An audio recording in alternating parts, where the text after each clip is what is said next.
Assalamualaikum warahmatullahi wabarakatuh. Bagaimana kabarnya hari ini? Semoga kita semua senantiasa dalam lindungan Allah Subhanahu wa Ta'ala. Amin ya Rabbal 'Alamin. Sebelum kita mulai pembelajaran kali ini, mari kita baca basmalah bersama-sama. Bismillahirrahmanirrahim. Nah, sebelumnya, ada yang tahu ini gambar anak yang sedang apa? Ya, betul sekali. Ini adalah gambar anak yang sedang belajar membaca Al-Quran. Agar kita dapat membaca Al-Quran dengan baik dan benar, maka kita perlu mempelajari ilmu tajwid. Yang dimaksud dengan ilmu tajwid adalah ilmu yang mempelajari tata cara membaca Al-Quran dengan baik dan benar.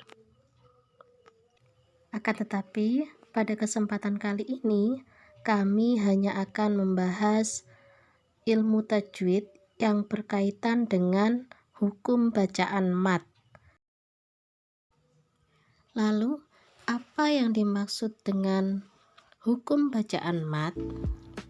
Mad secara bahasa artinya panjang. Sementara menurut istilah, mad artinya membaca panjang huruf hijaiyah di dalam Al-Quran karena bertemu dengan salah satu huruf mad, yaitu alif, wawu, dan ya. Secara umum, bacaan mad dibagi menjadi dua, yaitu yang pertama, mad asli yang biasa disebut dengan mad tabi'i, yang kedua adalah mad far'i. Akan tetapi, pada pembahasan kali ini, kami hanya akan membahas tentang mad tabi'i. Adapun yang dimaksud dengan mad tabi'i secara bahasa yaitu panjang biasa. Sedangkan secara istilah, hukum bacaan mad tabi'i terjadi apabila ada huruf alif yang terletak sesudah fathah, kemudian wawu sukun sesudah dhammah, dan ya sukun sesudah harokat kasroh. Bagaimana dengan cara membaca hukum bacaan mad tabi'i? Jadi, ketika ada lafal yang mengandung hukum bacaan mad tabi'i, maka hendaknya dibaca panjang selama 1 alif atau 2 harokat. Panjang 1 alif atau 2 harokat ini bisa disetarakan dengan 1 ayunan. Contoh, A, I, U. Nah, cukup seperti itu saja. Selanjutnya, kami akan menunjukkan contoh lafal yang memiliki hukum bacaan mad tabi'i. Untuk contoh lafal yang mengandung hukum bacaan mad tabi'i yang pertama, terdapat dalam Al-Quran Surat An-Nas ayat 1, yaitu lafal An-Nasi.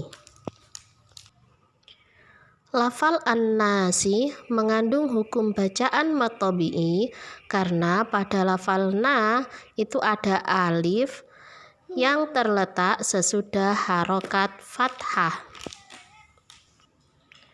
Untuk cara membacanya, dipanjangkan selama 1 alif atau 2 harokat. Contoh, An-Nasi.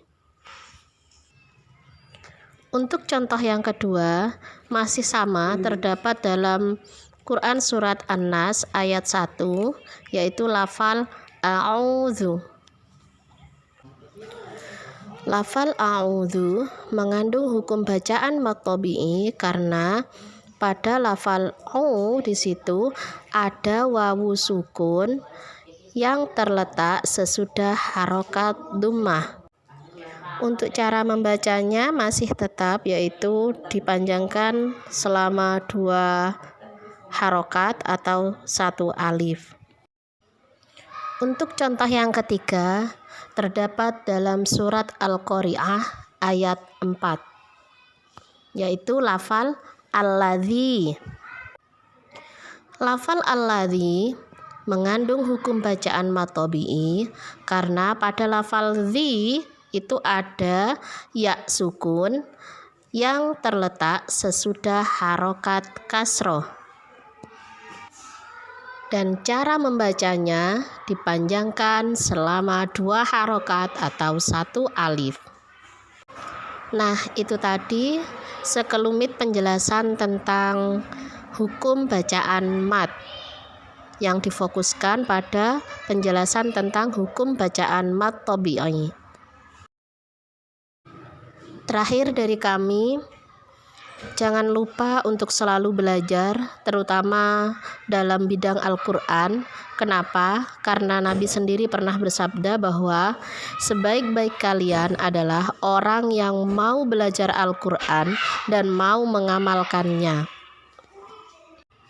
Sekian dari kami, kurang lebihnya mohon maaf. Terima kasih atas perhatiannya.